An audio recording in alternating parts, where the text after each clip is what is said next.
Babylon,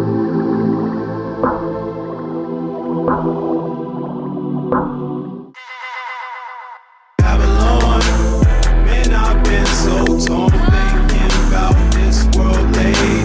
Babylon, truth is so deluded and it drives me crazy.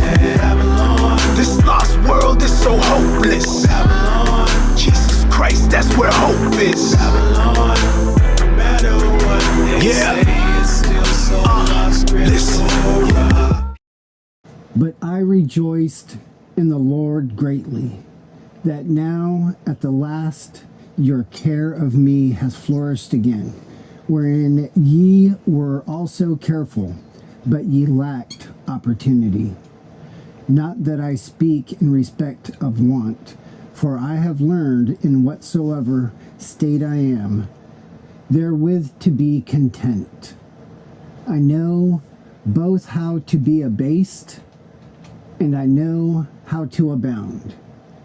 Everywhere and in all things I am instructed both to be full and to be hungry, both to abound and to suffer need.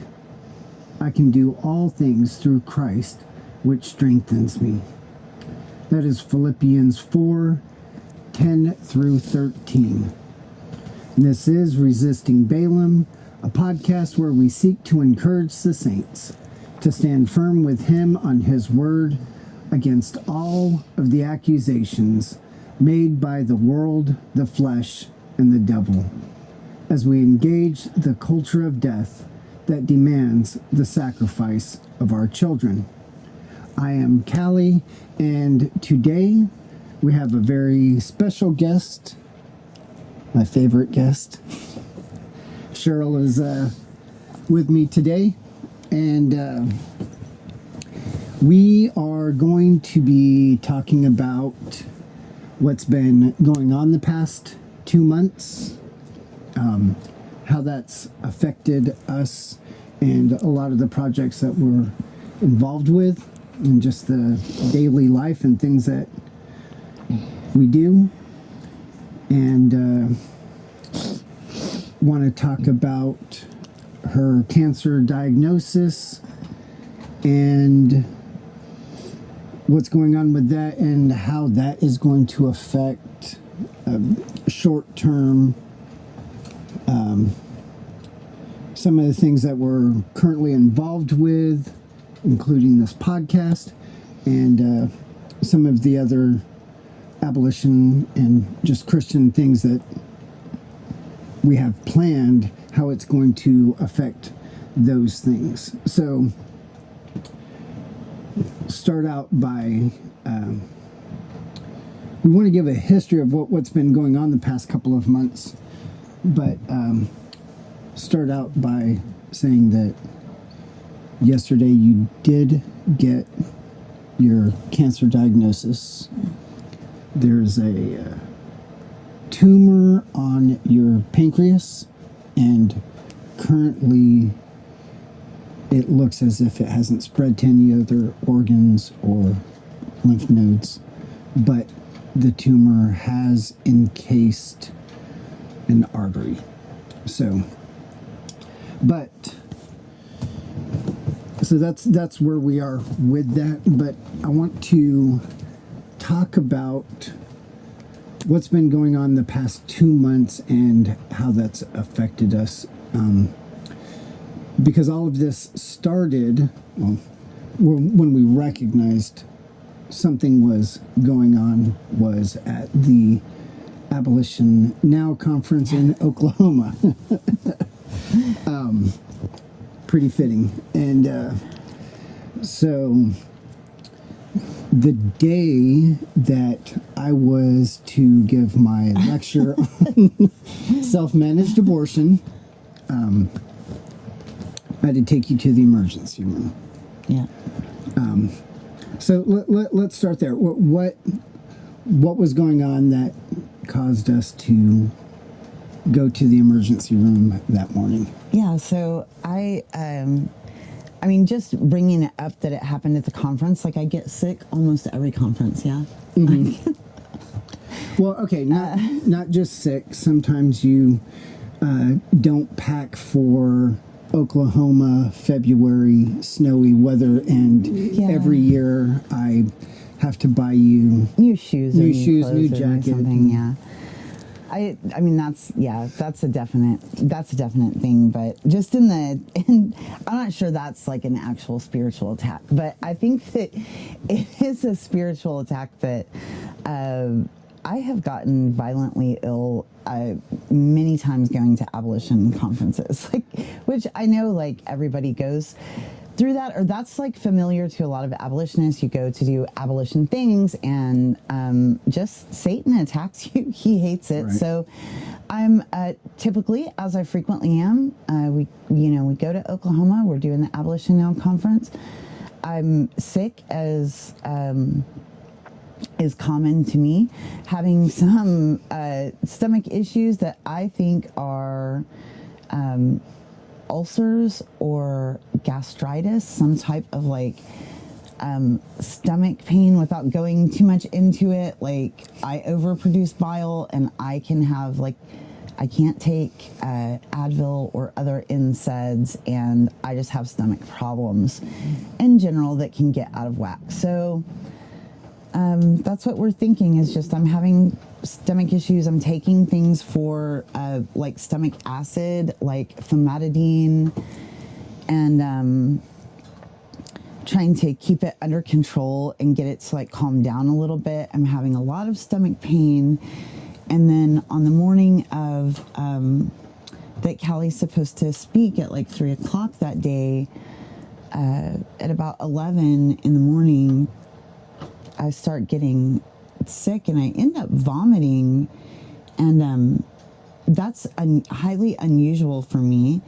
And then as that happened, I had a protrusion that was kind of like when you're in your like 8th and 9th month of pregnancy and the baby's foot like pokes out, and you can clearly tell that it's a foot, but this wasn't a foot, and I wasn't sure what it was, but I thought it was a hernia. So while that happened, while Callie was going, trying to get me some medication for the nausea and stuff, and when he came back, I was like, I am really sorry. I know, like, I'd kept him up all night. I'd been sick all night.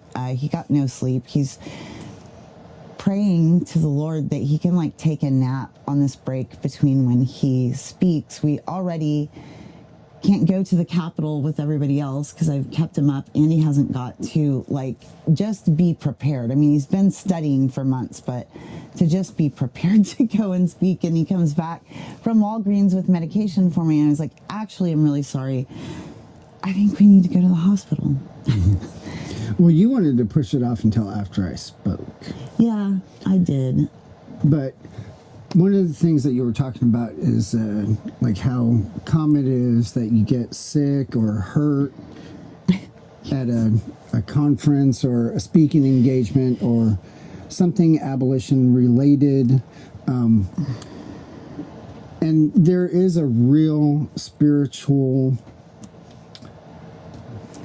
attack that happens the more Christian things you do, whether it's with abolition or whatever really even culture. If we're gonna go stand out at like, stand out when we went to the Abby Johnson's having this speaking event, I got like deathly ill on the sidewalk in front of there. Like, right. It's just like so common to me to get ill as we go to do abolition things. It reminds me of like Rusty Thomas and some of the things that we've heard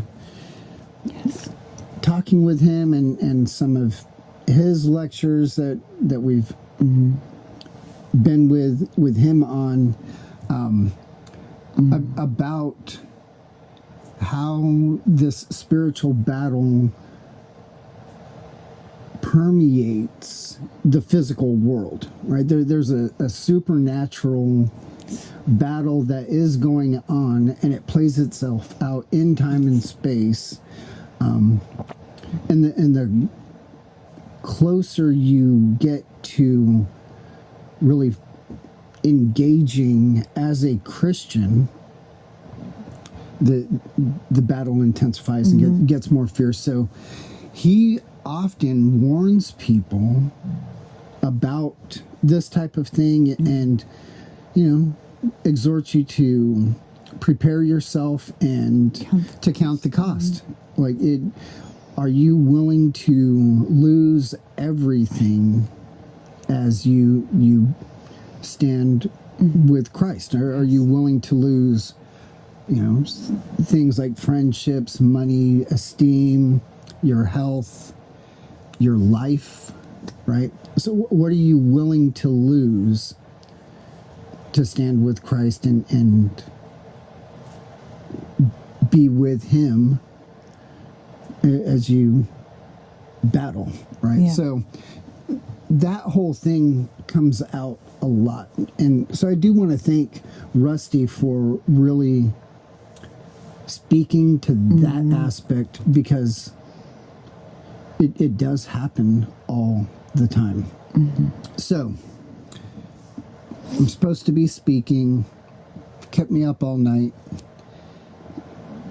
go to get you medicine, and this hernia happens, and I have to take you to the emergency room. And so we go to the emergency room right then. Yes. So little do we know that this is going to be just trip number one of many trips to the emergency room through this couple of month journey that's been going on. Go to the emergency room. The physician that saw me, he palpated my abdomen. He said, yes, you have a ventral hernia. And he explained what a ventral hernia was. And he was very casual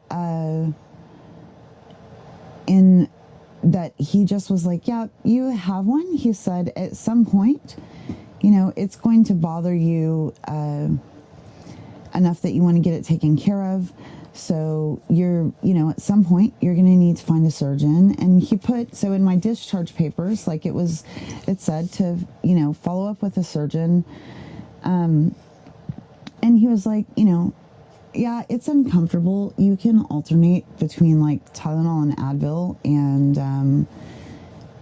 And he gave me some good advice concerning the gastric issues that I thought I was having. I'm not sure now that those are what those issues were. Yeah, we'll get to that. Yeah, so and that was it. And he released me. They didn't do any images or blood work,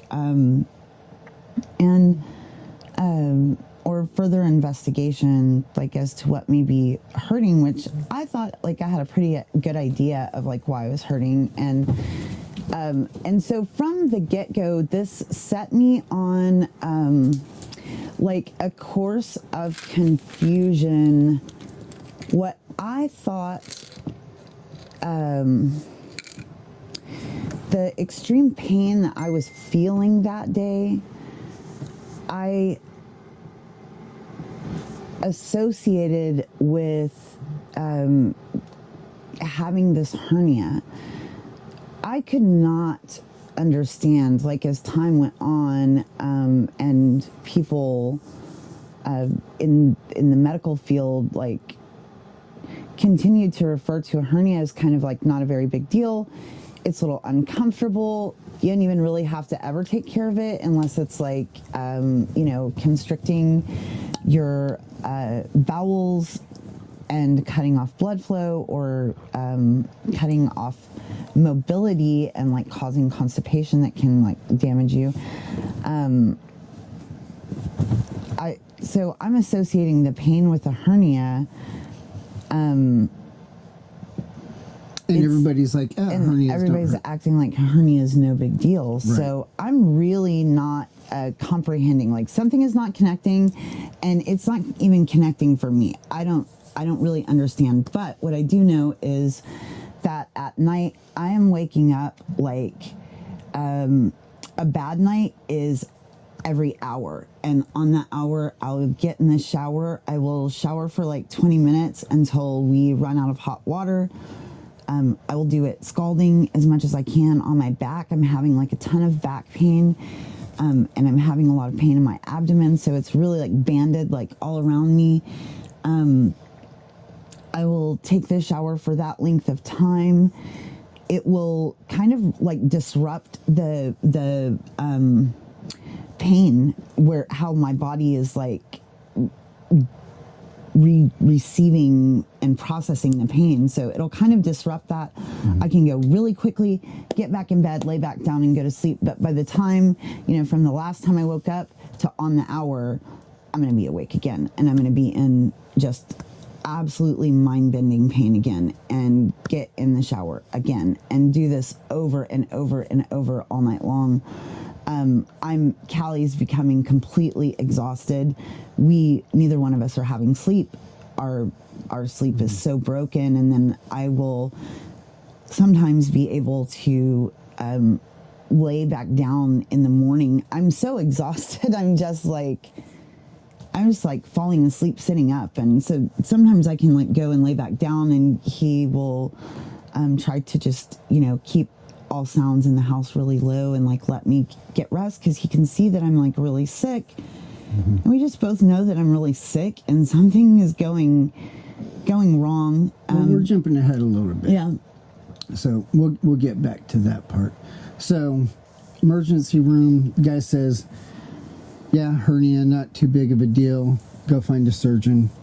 And we leave the emergency room in time to get back to the conference. Yes. And I speak. Yes. So Praise go check out the Free the States YouTube and watch that message. I think it's an important message.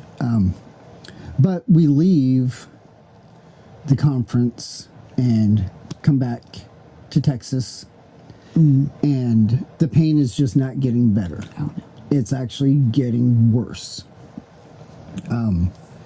And you're still thinking that it's just like ulcers or gastritis things. But the pain is just like ramping up. So this was February number 7 where that happened. Yes. As soon as we get back, we call. You look up, find a surgeon in San Antonio. Don't trust any doctors or medical stuff in Victoria. They're really trying to kill you. So all of her medical stuff, we go to San Antonio, which is a couple of hours away. Find a surgeon, and the soonest appointment that they can give you is 2 weeks away. Yes. So go to that appointment. How does that go? The pain is like ramping up where you're not sleeping. Yeah. So all of that. The pain's ramping up where I'm not sleeping. It's hurting. I mean, I'm just like laying in bed a lot of days crying and writhing in pain.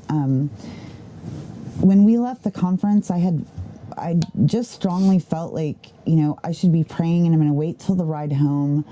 I can like kind of think and just have like no interference, and I can kind of focus and concentrate and pray. And I'm asking the Lord to show me a surgeon, to just like lead me where he would have me go. Really quickly, I find a surgeon. And I'm amazed by like his credentials, his experience, he has a bunch of Google reviews, and they're actually good, which is very strange for like a medical professional. He doesn't have any bad reviews. He just so happens to be in a cancer center. But that's just kind of an aside. I wasn't looking for, by like where he worked. I was genuinely just looking for like the person that held the office of surgeon. And this was the hernia surgeon that I came up with. And so I really felt like the Lord was pressing on me that this is him. So I call, they make the appointment. And it is the appointments for February 23rd. And go to the appointment, and he very quickly let me know that he would not be able to be my surgeon, that he would not operate on someone that is a smoker, and that I needed to be in order for him to operate. I needed to be free of smoking for 30 days. At that time, I could make an appointment with him, and then it would take about 2 to 3 weeks, depending on availability, to get a surgery booked. And it's like no smoking, but also no nicotine patches. No, right. He's like, this has to be 100% cold turkey. He was like, I will test you. And it's because of the healing of the right. wounds and the surgeries. So. Right. He was just very he was very honest, and he was very explanatory, even though he was declining me as a patient. There was just something, and I think like what it is, I think that he's a Christian. There's something in him that I just feel connected to. I still felt like this appointment is going completely wrong, but I do not remember if I told him that I felt that the Lord had brought me to him, but I did tell him that I felt very strongly that he actually is supposed to be my surgeon. When he said that he wouldn't take me because I was a smoker, I've smoked since I was 11 years old, 11. So I've smoked 40 years, and I have tried to quit numerous times with disastrous effects. It's never gone well. And I've, been on medication to stop smoking for numerous years, and I've tried vaping, and I've done like all the things. So those haven't worked. When he said I had to quit, I just started bawling, and then I was deeply ashamed. I just started having like a real like wrestling match with the Lord. He said I couldn't quit. I started bawling hysterically, and it wasn't because I was mad that I couldn't have what I wanted, which was surgery, and B, I did not want my idol ripped from my hands. And so when I go back out to the car, Callie's waiting in the car due to their COVID policies. And I go back out to the car, tell Callie what happened, and I was like, he said basically like he's not gonna, well, I'd been on the phone with Callie, so he got to hear, so he knew what was going on. And I was like, yeah, so, I guess I'm not gonna have this hernia surgery. And Callie was like, are you crazy? And I was just crying, and then the Lord was dealing with me, and I was still like bitter and crying. And the Lord was really, he was making me so ashamed. This is all within myself. Like anyone sitting outside would never know like the battle that is going on in my soul with the Lord. And he's, making me very ashamed and showing me like very clearly and truly that I have an idol and that I love the idol more than him. And he confronts me that I have used,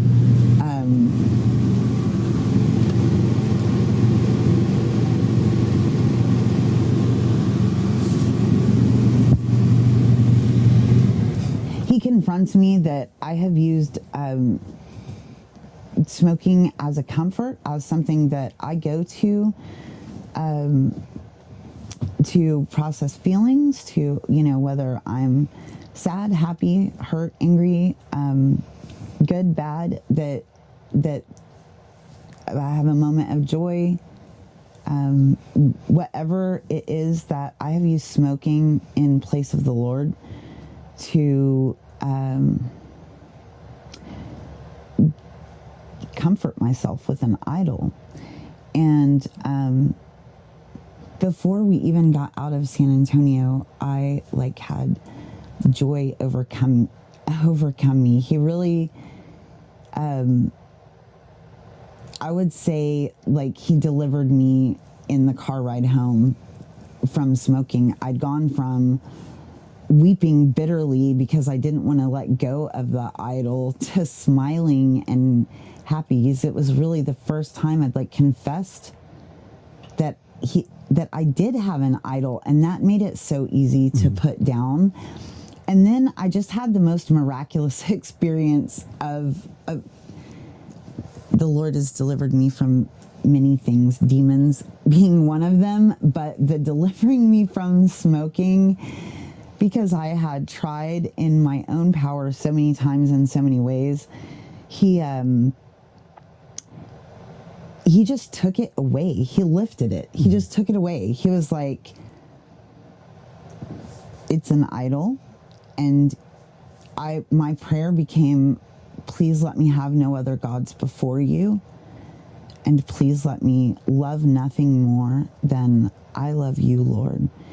And that was it. And there was no wrestling. There was no struggle. There were no more tears about cigarettes. There was no mood swings. There was no depression. There was no anxiousness. There was no, I need to gobble up candy or anything. He just removed smoking from my life and took it away. It just wasn't part of my life anymore. And I was having like large swatches of time throughout the day where I even like completely forgot about cigarettes, like that they'd even ever existed. Like, so from that day, bam, quit smoking. Quit smoking. Made a calendar on the mirror on how many days until you can go back to see the surgeon, who doesn't believe that you're coming back. You know, like I didn't believe I was coming back when I was in the office. Right. So yeah. So there was that, but the pain is still ramping up, and it's horrible. It's twisting, turning, keeping us up all night, dealing with all of that. Yes. Okay.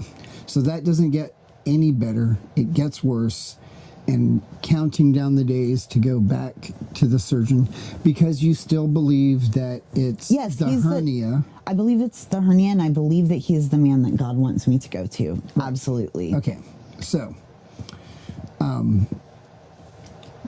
before that day comes about, I have to get help. I'm not understanding. I've had some medical problems in the past. I had my gallbladder and appendix, one of them ruptured and one of them perforated, and this organ pain that I'm feeling this time is similar to that organ pain that I was feeling at that time in my life. And I'm becoming concerned that there is something going on inside of my body that is life-threatening. The levels of pain, my blood pressure is like through the roof. I had to go back on blood pressure medication. So I make an appointment, I think, the first thing with my primary care physician. My primary care physician was somewhat... And this was what, like a couple of weeks after? A couple of weeks after seeing the surgeon. Right. So you've been quit smoking for 2 weeks. Right. And you got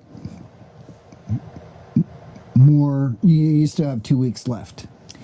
So yes, and I go to my primary care physician. My primary care physician is not willing to help me.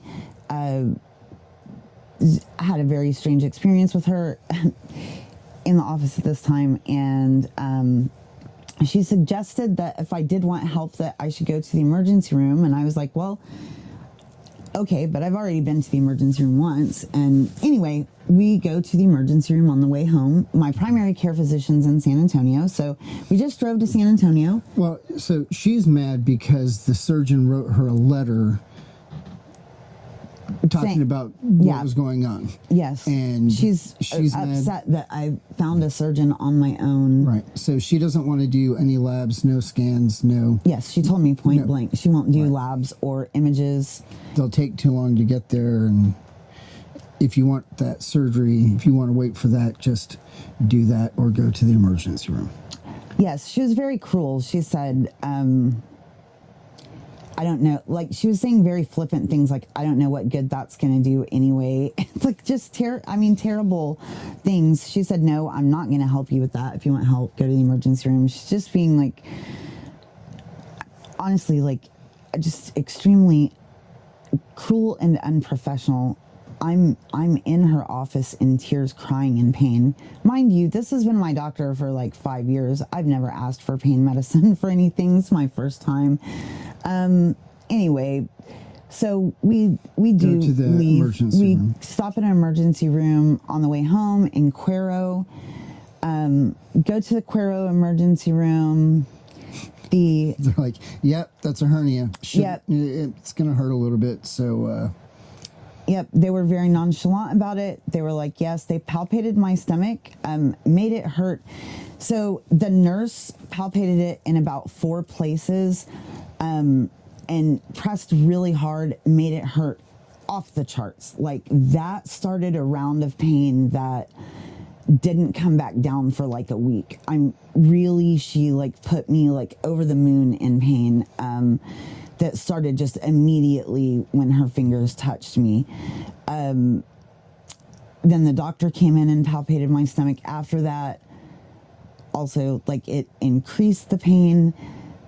And then he was like, yes, this is a hernia. He didn't want to do images or blood work. He was like, I kind of agree. It's not, you can at some point have surgery if it's bothering you, like you should have surgery. But he was like, the best thing you can do is alternate between Tylenol and Advil and have fun. Yeah, that's it. So we left, went home, and then the pain is just like, I'm just like crying nonstop. I'm like in agony. I can't sit still. I can't lay down. I can't sit up. I can't stand up. I'm just like climbing the walls, crawling out of my skin in like agonizing pain and just crying and crying and crying. So we go to the emergency room again. But in Victoria. Victoria. So we go in Victoria. I'm feeling very desperate. I just like feel like I desperately need help. The feeling of that something is wrong with one of my organs has only increased since my stomach has been like palpated so many times. This was not only, so this was like my doctor doing it, then the emergency room nurse doing it, emergency room doctor doing it. Now I'm in the emergency room again. Emergency room in Victoria. So praise be to God. The first thing they do is blood work, and they do give me an IV. They gave me medication for pain, I think, through the IV. And they did a CT scan with contrast. And when the CT scan came back, they said that they saw nothing that would cause me any type of abdominal pain. And that was it. And they released me. So 3 days later, right? 2 or 3 days later? Yeah, I'd have to look at all the records because the time is all just a mush to me. Because now we're over a month. Well, in the not yet. So yeah, 2 or 3 days later, it's still, the pain's not coming down. And I'm I really think I am going to die. And Callie's like, okay, we're going to the emergency room again. So we go again. You just don't know what to do other than to keep going. We're feeling desperate. Surgeon said he won't help us. Primary care doctor said she won't help us. Emergency rooms are saying that I'm okay. Take Tylenol and Advil, and I feel like I'm dying. And so we go to the emergency room again, and praise God, praise be to God that they did the same thing. They put me on an IV. They gave me a CT scan, even though this is the same emergency room, they did a CT scan with contrast. They gave me actual, like, the first time they gave me morphine for pain. Then I was still in pain. I still couldn't lay in the bed, and I'm still like holding my stomach and just like moaning and like walking around the room, pacing in the room. And the nurse was like, "Are you still in pain?" And I was like, "Absolutely, yes, I'm still in pain." They ended up giving me Dilaudid, and then it ended up taking the pain down to a tolerable level. But that scan, they actually found something. That scan, they found something. They found that something was, they couldn't tell what. They were like, there is something on your pancreas that like needs more investigation. Go see a GI. Go see a GI doctor. And they put a doctor for referral on the bottom of the paperwork. And I'm just like, praise God. Like, they've seen something, and they've at least like not said take Tylenol, Advil, and refer me to another doctor. I mean, they said the pancreas looked inflamed. Right. And there's some blurry spot. So, go to the GI doctor. Doesn't look like it would be anything too bad, but maybe some of the pain is from the inflammation. Right. Yeah. It's still like, doesn't seem, very, right. So far, like the people, well, this starts a batch of people seeing it that are like, it looks okay. Like, seems like you're okay. Mm-hmm. My blood work is normal. And so, I mean, things are just a mystery. So he gives me the referral for the GI doctor. I call the GI doctor. I make an appointment. Right. Here. That's here in Victoria. In the meantime, now that something has shown up on my pancreas and I have these images, I call the surgeon's office in San Antonio and just beg them to make me an appointment, despite the fact that it hadn't been a month yet. Been 3 weeks. It'd been 3 weeks since I quit smoking. I begged them to make me an appointment. I promised them that I would not smoke again, and that it was the Lord Jesus Christ that did it. And they made me the appointment. Mm-hmm. Praise God. And so I'm, armed with the images. I get to go to give him the images, the surgeon, and he orders me an MRI. Well, so in the meantime, two things are happening at the same time. Yeah. I have the appointment with the GI specialist here in Victoria. And that GI specialist says that we need to rule out pancreatic cancer. Mm-hmm. He wants to do a CT scan, and I told him that the emergency room had said that I needed to have an MRI, that I'd already had 2 CT scans, and I had them with me, the images and the reports for them. And he said, no, he's going to do a very specialized CT scan just of the pancreas. And he absolutely flat out lied. That was a lie. That when I went to go have the CT scan done again, that was determined to be a lie. It was just another general abdominal CT scan with no special instructions whatsoever. He did some blood work that day, which they've never called with the labs. That's been like several weeks. They've still never called with the labs on the blood work. And he tried to schedule 3 yes, things in the future to rule out cancer, and that was just a normal upper GI. Normal upper GI, and then in June would be a colonoscopy.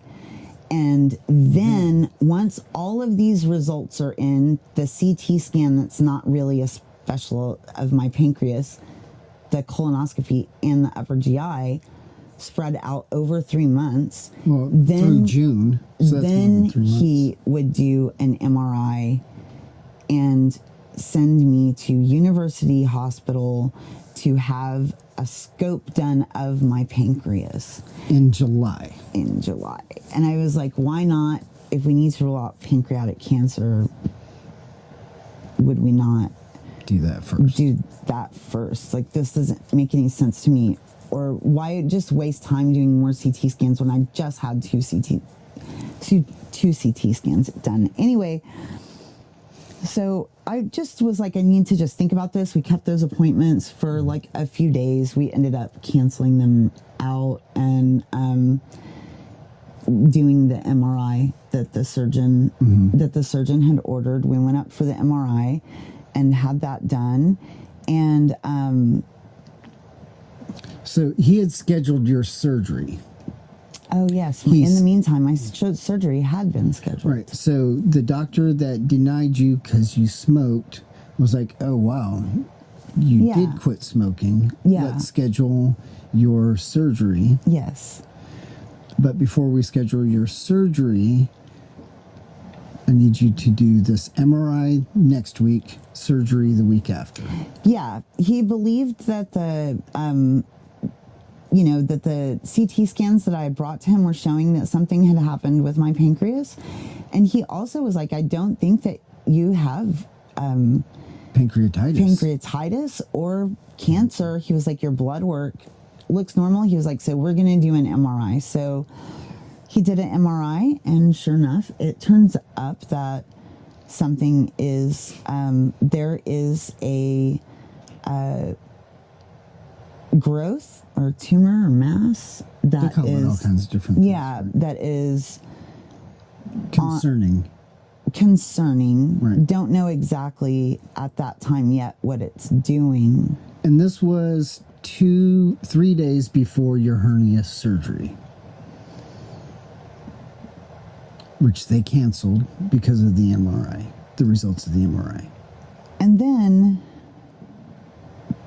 due to pain, I ended up having to go to the emergency room again.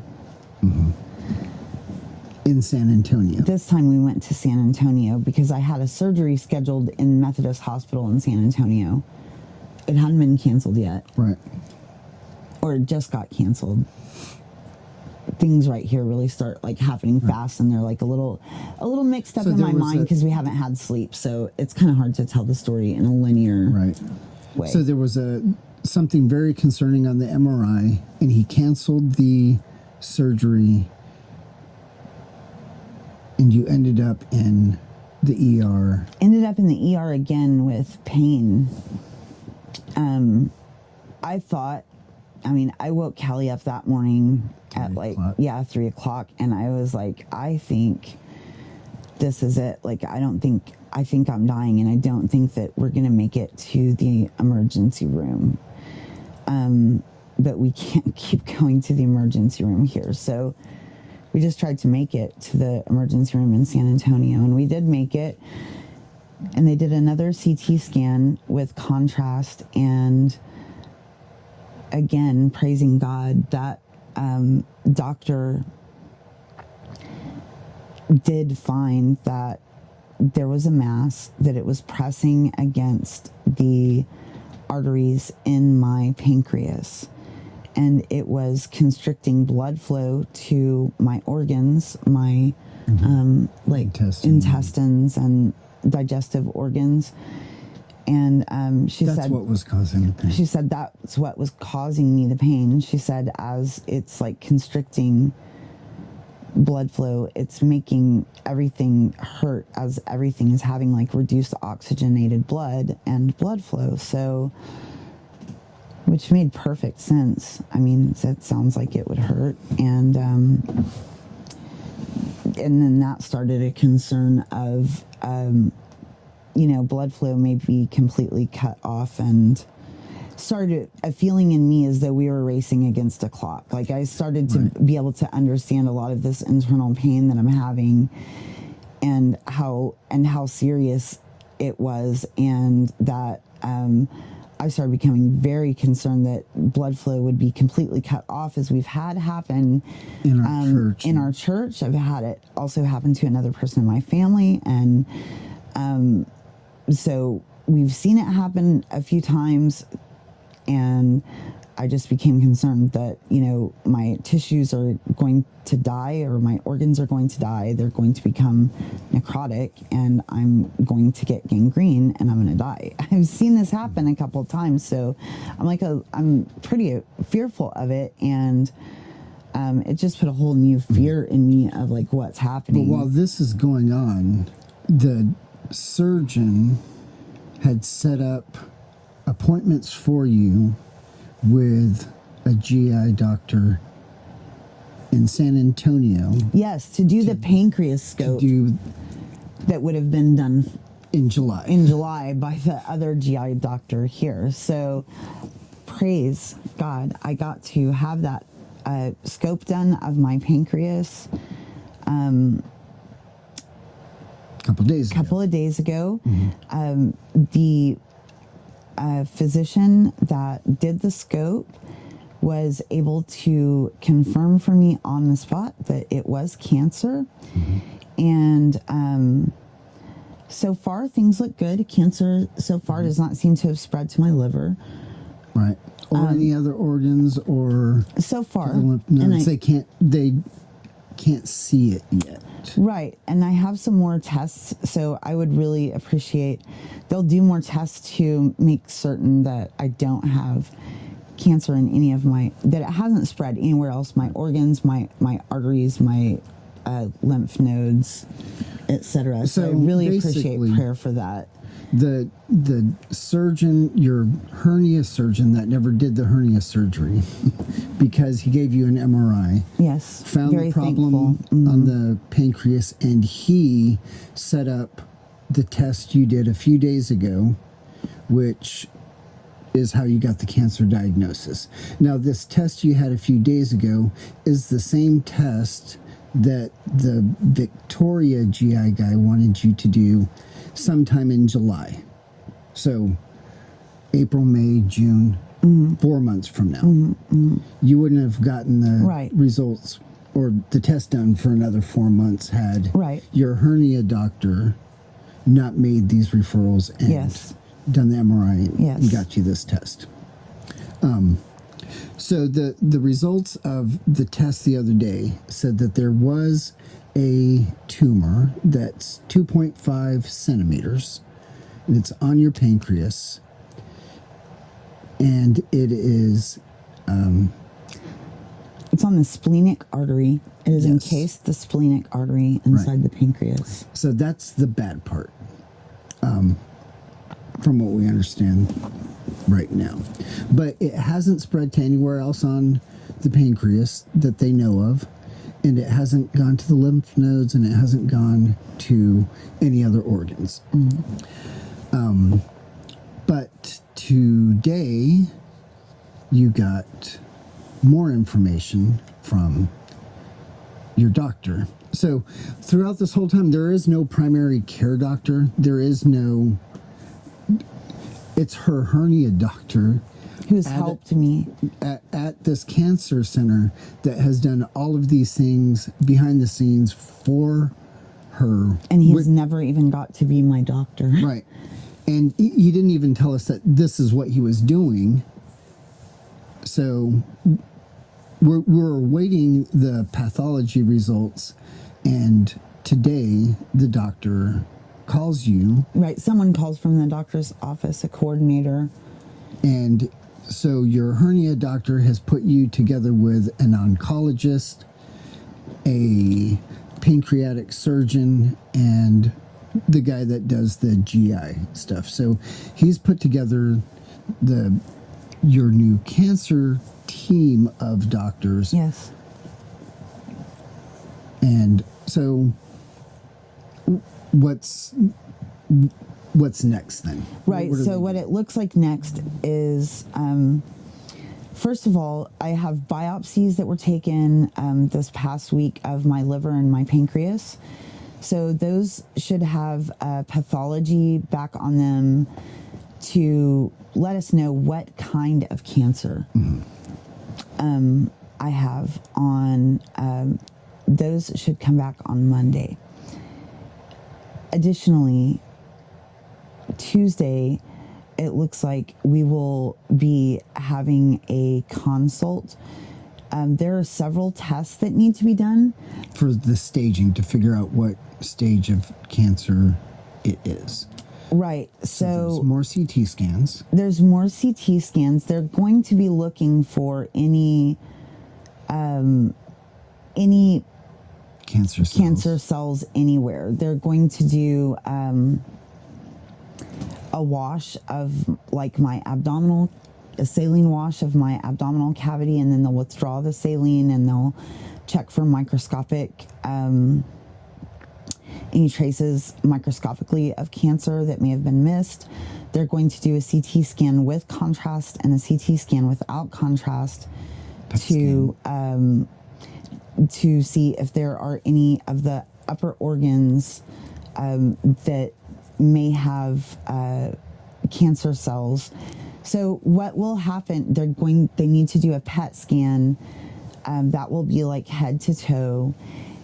What will happen if cancer is found? That will mean that I'm automatically stage 4 and that I'll be inoperable.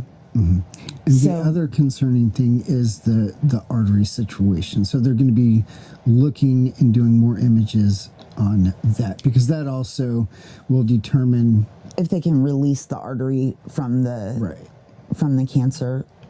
Well, right. If it's encased, then it also makes it like inoperable or less likely to be operable, and it changes the stage.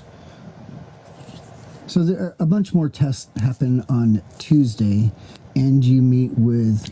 They're going to try to schedule those tests for Tuesday. Right. Meet with these doctors, and one will be the oncologist who will prayerfully begin to deal with the pain.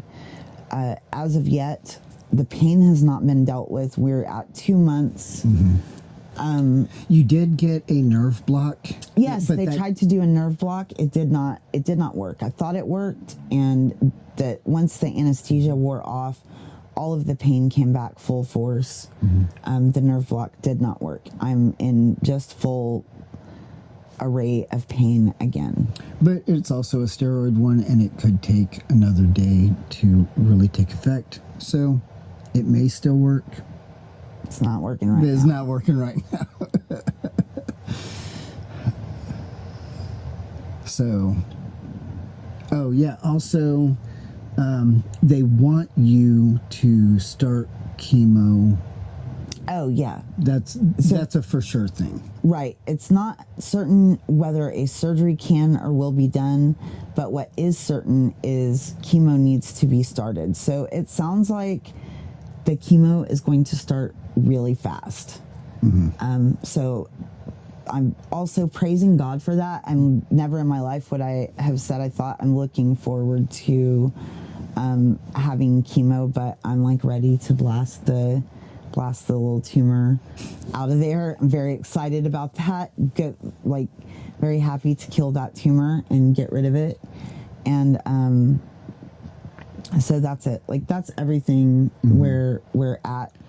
There's right a lot now that we don't know yet. We won't know about the treatment plan apart from that until sometime after Tuesday. Correct. So Tuesday we will know more, and we will know more fully. Yeah. And Lord willing, we'll be able to do some of those CT scans and PET scan and those things. And so hopefully we'll have better answers. We would like to have a surgery. We would, a surgery would be wonderful if the Lord would bless us with not having other cancer cells anywhere. We would love very much to have a surgery to be able to just remove this tumor and then... Right. So as far as pancreatic cancer goes, it sounds like this was found pretty early, which is good. But there's still a lot of details that we don't know yet. Right. So, and during this, that's been 2 months worth of like nonstop pain. And there have been a lot of things. I've had to cancel 2 speaking engagements. And currently right now, we are supposed to be in Arkansas with the Speed family on vacation, and we had to cancel that because of the pain, but also that was, you got your testing done. So, John, I hope you guys are enjoying yourself. Yeah, I hope so too. We'll plan another trip. But so if I haven't gotten back to people on messages, or if I told you that I'd write something for you, or you asked a question, I'm usually really good about getting back. Videos, I owe Rusty Thomas a video, and I'm going to get that one out real soon. It's because I think that my priority is to take care of my family, my wife, our church. So in prioritizing a lot of my life the past 2 months, and not sleeping and not, I can't leave her anywhere. I had to cancel all those things. So if I owed you stuff, I very much apologize that I haven't gotten it to you. Once the pain stuff gets situated, there are certain things that I'll be able to attend to better. So there is that. But things are good. Overall things are good. We've had joy and gladness every day, and so there have definitely been sad times, and it's my biggest prayer requests, and like people that are in like close communication with me, like I think all may already know this, but my biggest prayer requests are for Callie and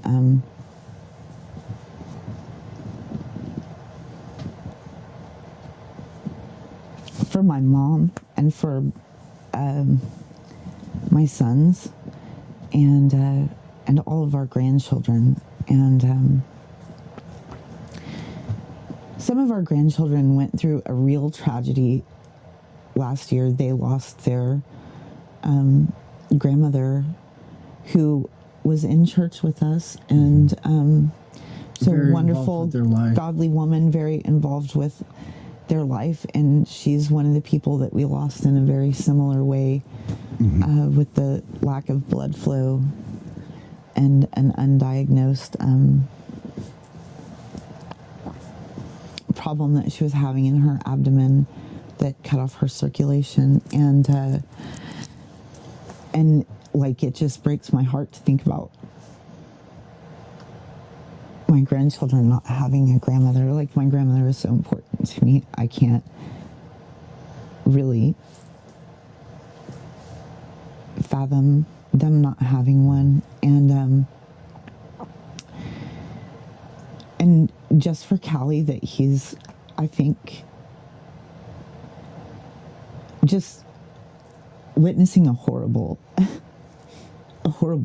like reality and just painful part of life play out before his eyes, and he's really powerless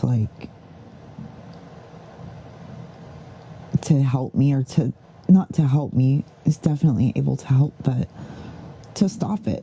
And so I can't stop the pain. Right. And so, I mean, it's more painful for me to know that how much it's hurting him to watch me suffer, and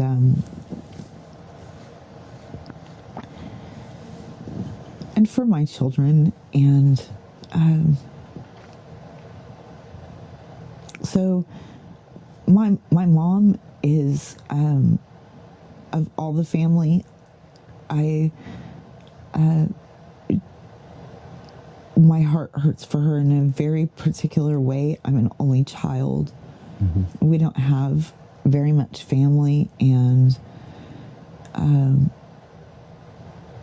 I really desired in my heart to be able to honor her by taking care of her in her old age. And I did not honor her most of my life as an unbeliever, as I'm sure many people can imagine. And I really had in my heart to like redeem that time. And this has definitely interfered with that. And she has been it has just crushed her heart. And that has been the saddest like thing to see. So those are like mainly what my prayers are for. And I hope to be able to minister to other people. I know that it hurts people that love us and that it's hard for them. And so we don't want in any way for people to like stay away or feel like they can't approach us or tell us that they're grieving or hurting, because we know that like, I mean, something like this is for collectively for everyone's sanctification. Like I suffer, or whoever is doing this suffering, it's for the others around them as well. And so I know that the Lord is producing a good work in it. That he's using it to transform many of us into the image of Christ. We trust in God's providence. Absolutely. So we know that he can do whatever he wants. He can heal, he can take it away completely. Absolutely. And he's given us technology and doctors. Amazing. So we are optimistic, and we know that God gives us nothing but good gifts. Yes. You know, so the way I feel is like, I don't feel like I'm being robbed. Yes. Correct. So yes. If this is something that kills you, I'm sad. You know? Right. But I don't feel like time has been robbed from me, or something has been taken from me that I deserve or is mine. But what it does help me do is try to look at how am I spending my resources? How am I spending my time? How am I taking care of you? How am I comforting you? How am I, you know, am I using the time that I do have and doing it with gratitude? I mean, because this breath that I have right now, how am I showing thanksgiving for this minute, or the next minute, or you know? So I'm really focusing on spending time, enjoying whatever it is that we happen to be doing, whether it's driving to San Antonio at 3 o'clock in the morning, or you know, spending time with the grandkids and all of that. I want to be very conscious about being grateful, because I don't think that something is I'm being having something stolen, right, or robbed, as if it is mine. Right. You know, it's, you have been gifted to me. Our time together is a gift. This breath is a gift. It's not owed to me for anything whatsoever. Right. It has always belonged to God. So, am very optimistic about God's providence in this whole thing. I mean, the only reason that you have this early detection of pancreatic cancer is because you got a hernia. And yet we're told that the hernia was the pain. And you went to the one doctor who told you he wasn't going to give you surgery, which happened to be in a cancer center, right? All of these things, even the emergency room visits, the doctor that wouldn't have given you the test until like July. Right. That puts it on a time scale that you were able to get all of this stuff done Right. 4 months earlier. Right. Yeah, the Lord has definitely, shown himself to be very involved in this whole process, Right. and moving. If you would have had your way, you would have gotten the surgery a month and a half ago and it would have killed you. And it would have more than likely killed me. Right. Or, get admitted to the hospital and they have done something or... Oh, well, yeah, also, you found out, apart from the pancreatic cancer, you also have chronic pancreatitis. Yes. Which is fancy honeycombing, is what they call it. And painful. Yeah. And painful. Well, so, yeah, there is that too. Yeah, So I'm hoping that the pain gets managed better. Yeah. And we'll find out more about that on Tuesday. Really hope to be able to update with that. Please pray for that. So there are Oh my minutes goodness. of the pain not being there, and riding in the car helps. Sitting up helps. So we're doing things like that, but the pain always comes back. So we want to be more transparent about all of the things that are happening, when it hurts, when it sucks, when it's good, when it's sad, when it's happy. Yeah, this is the first time first couple of days where we've had some clarity as to what is going on. Right. We had the day of diagnosis, which was 2 days ago, right? Mm-hmm. And of course, that just throws you into a tailspin. It's you already know something is going very wrong because you feel very sick and you're in a lot of pain. And it's the kind of levels of something is wrong, where you just know that you're so not right that something is going to be drastically wrong. So when you are told point blank to your face that you have cancer, it's not even a surprise. You're kind of thankful that something's been found. There's that a is reason finally why. determined why you have pain. And that makes it kind of a relief, and at least you have something to point at and you know what to attack. So that's really good. And but yeah, it just threw us into kind of a tailspin. And a couple of days of the first day, we really wanted to be with my mom and be a comfort to her and be together with her. And we hope to do that more as this goes on, go and spend a night with her and stuff. She only lives 20 minutes Yeah, away, she doesn't live far at My all. grandkids live right across the driveway.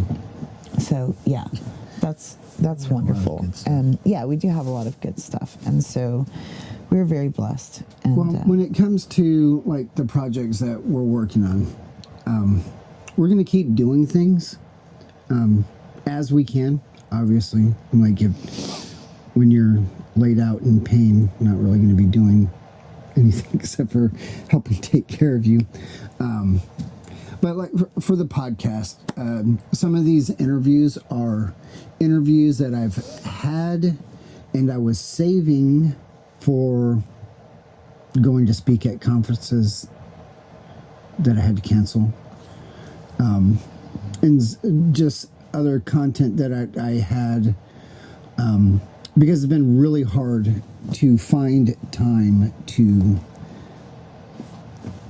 put episodes together, because I've been trying to... yeah, I've been sick around the clock, Right. without a break around the clock for the last 2.5 months. Right. But I don't want to...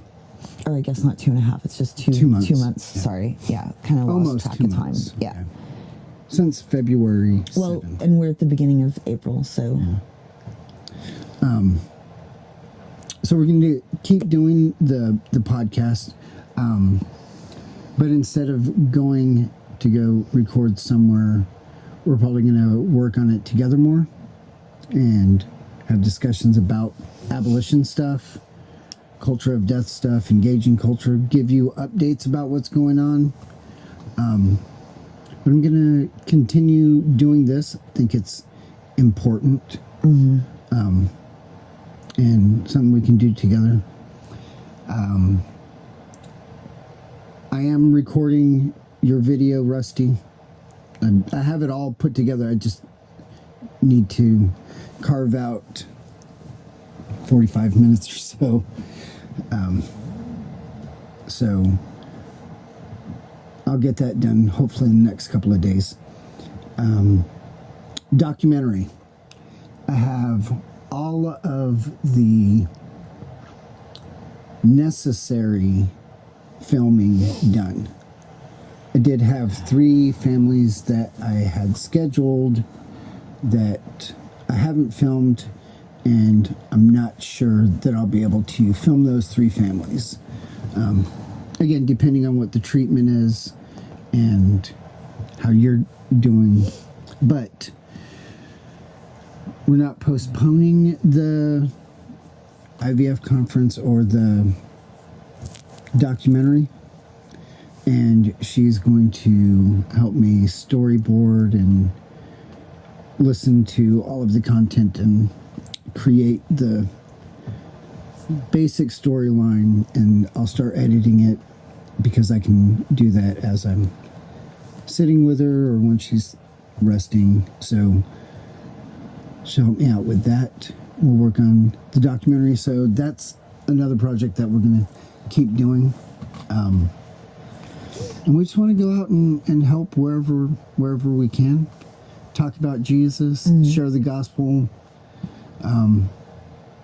With all the medical stuff that we're doing, there's a good chance to point to God's providence and everything in that. So just trying to do more of small, tiny evangelism, drop carding as we're able to get out and about, which is not far and not often.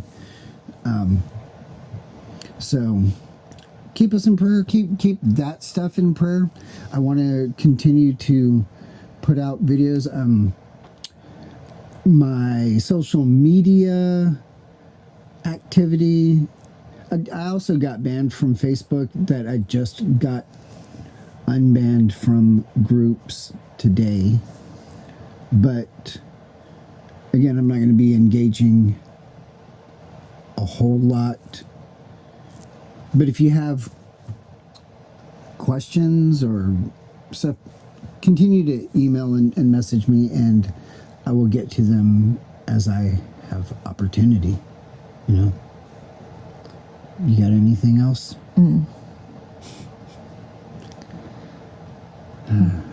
It's just been long